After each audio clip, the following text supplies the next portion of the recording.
What happens when one of the most controversial royals meets one of late-night television's most ruthless hosts? You won't believe what unfolds when Prince Harry sits down with Stephen Colbert for what was supposed to be a routine, promotional interview. The explosive confrontation that erupted has left Hollywood reeling, social media in chaos, and viewers questioning everything they thought they knew about both men. The late show studio buzzed with its usual pre-show energy as crew members made final adjustments to the lighting and sound equipment. Prince Harry had arrived earlier, looking composed in his tailored navy suit, ready to promote his latest charitable initiative. What nobody could have predicted was that this seemingly routine celebrity interview would devolve into one of the most shocking confrontations in late-night television history. As the cameras rolled and the familiar theme music faded, Stephen Colbert delivered his opening monologue with his characteristic blend of sharp wit and political commentary. The audience laughed, completely unaware that they were about to witness something that would dominate headlines for weeks. When Colbert introduced his guest, the applause was warm and welcoming. Prince Harry emerged from backstage with a practiced royal wave, settling into the guest chair with the confidence of someone who had navigated countless interviews before. "Your Royal Highness," Colbert began with an exaggerated bow that drew chuckles from the audience. "Welcome back to the show, though I have to say, calling you Your Royal Highness feels a bit odd, given your complicated relationship with the institution." Harry's smile tightened almost imperceptibly, but he maintained his composure. "Well, Stephen, I think we both know that titles are just words. What matters is the work we're doing and the impact we're making, right?" "The work," Colbert replied, his tone carrying a familiar edge. "Speaking of work, I'm curious about this new initiative of yours. Mental health awareness is certainly important, but some critics have suggested that you and Meghan have turned personal trauma into a lucrative business venture. Care to comment on that?" The question hung in the air like a loaded weapon. Harry's jaw clenched slightly, and for a moment, the practiced media training seemed to falter. "I think those critics fundamentally misunderstand what we're trying to accomplish. This isn't about money, Stephen. It's about helping people who are struggling with the same issues we've faced." Colbert nodded, with mock understanding. Of course. But let's be honest here, Harry. You've signed multi-million-dollar deals with Netflix and Spotify. You've written a best-selling memoir exposing intimate family details. And now you're launching another venture. At what point does helping people start to look like helping yourself? The audience grew noticeably quieter, sensing the shift in atmosphere. Harry leaned forward slightly, his composure beginning to crack. "I find it interesting, Stephen, that you question my motives when you've built your entire career on making jokes about other people's pain and suffering. At least I'm trying to make a positive difference." Colbert's eyebrows shot up, a dangerous smile playing at the corners of his mouth. "That's rich, coming from someone who spent years complaining about media intrusion, while simultaneously courting that same media at every opportunity. You can't have it both ways, Your Highness." The tension in the studio was palpable. Harry's hands gripped the arms of his chair, and when he spoke again, his voice carried a harder edge than ever heard in public. "You know what, Stephen? I came here tonight to talk about mental health, about helping veterans and families in crisis. But instead, you want to play these games and make these accusations. This is exactly the kind of toxic behavior that drove us away from the UK in the first place." Colbert leaned back, his expression shifting from playful antagonism to something more calculating. "Toxic behavior. That's what you call asking legitimate questions about your public actions. How very royal of you." But what happened next transformed the already tense exchange into something far more explosive. The studio lights seemed to burn hotter as Colbert leaned forward, his famous smirk morphing into something more predatory. "You know, Harry, since you brought up the UK, let's talk about that. Your grandmother served her country for 70 years, never airing family grievances in public. Yet here you are, barely 2 years after her death, still milking that victim narrative. How do you think she'd feel about you turning the royal family into your personal cash cow?" The audience gasped audibly. Harry's face flushed red, and for the first time since sitting down, his royal composure completely shattered. "Don't you dare," he said, his voice low and dangerous. "Don't you dare bring my grandmother into this. You didn't know her. You have no right to speak about what she would or wouldn't think." Colbert wasn't backing down.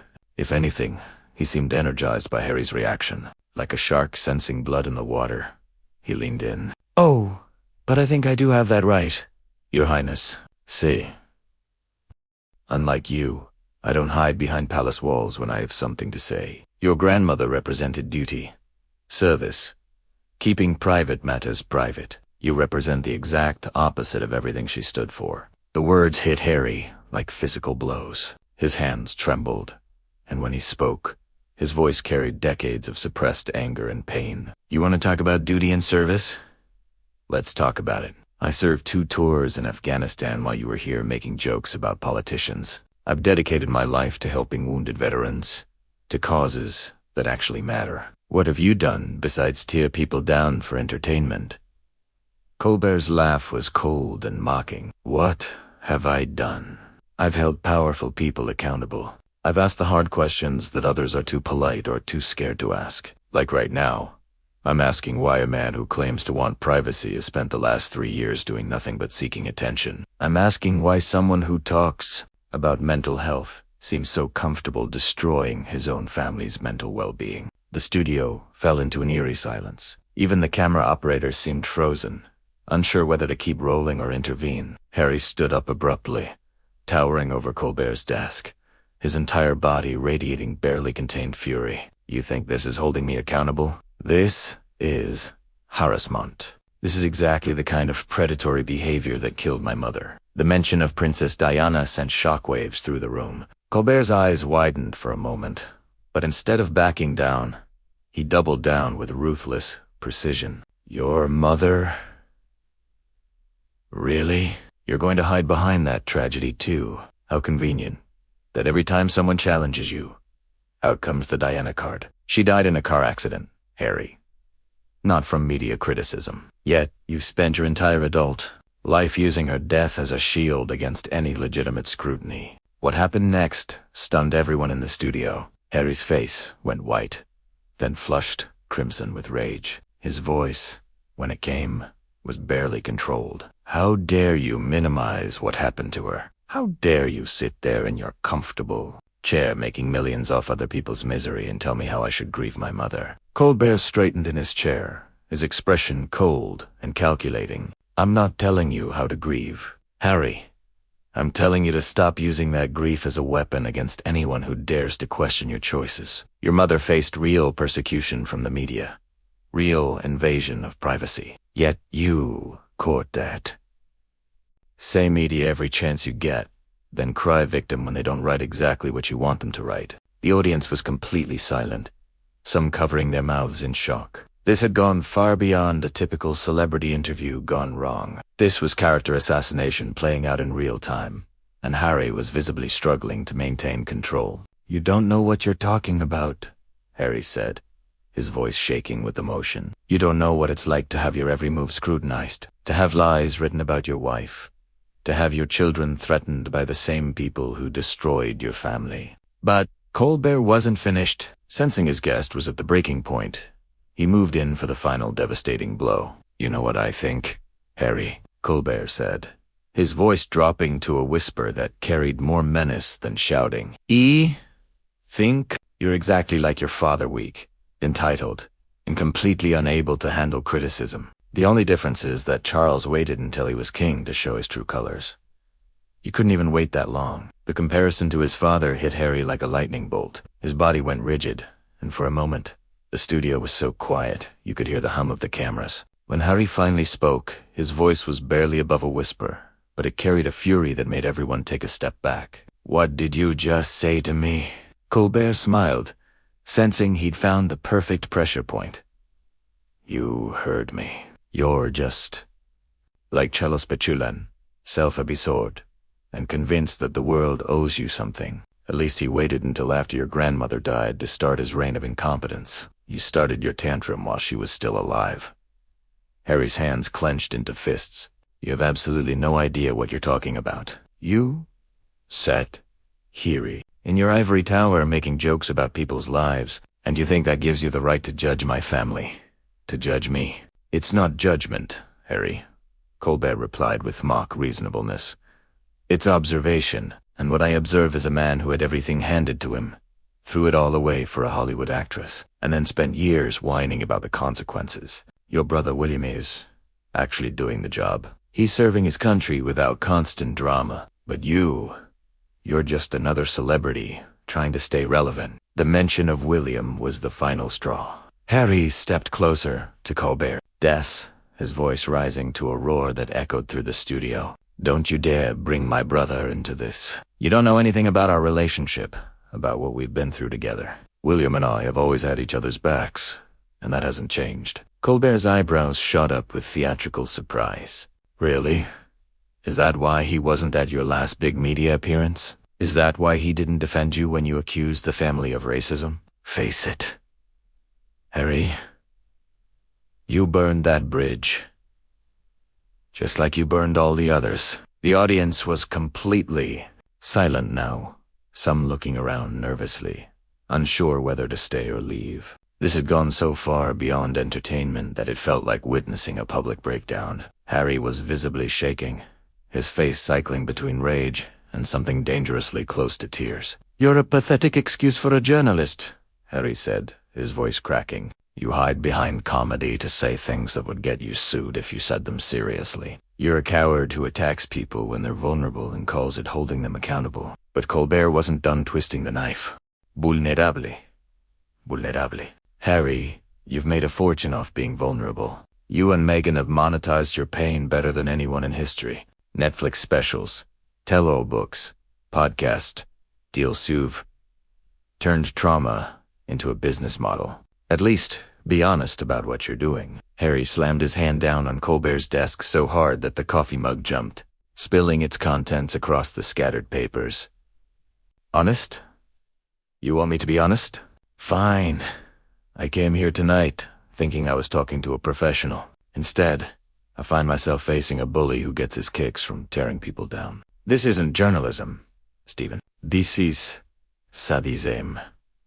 The camera operators frantically signaled to the production team, unsure whether to cut to commercial or keep rolling. Audience members in the front rows visibly squirmed, some covering their faces as if they couldn't bear to watch.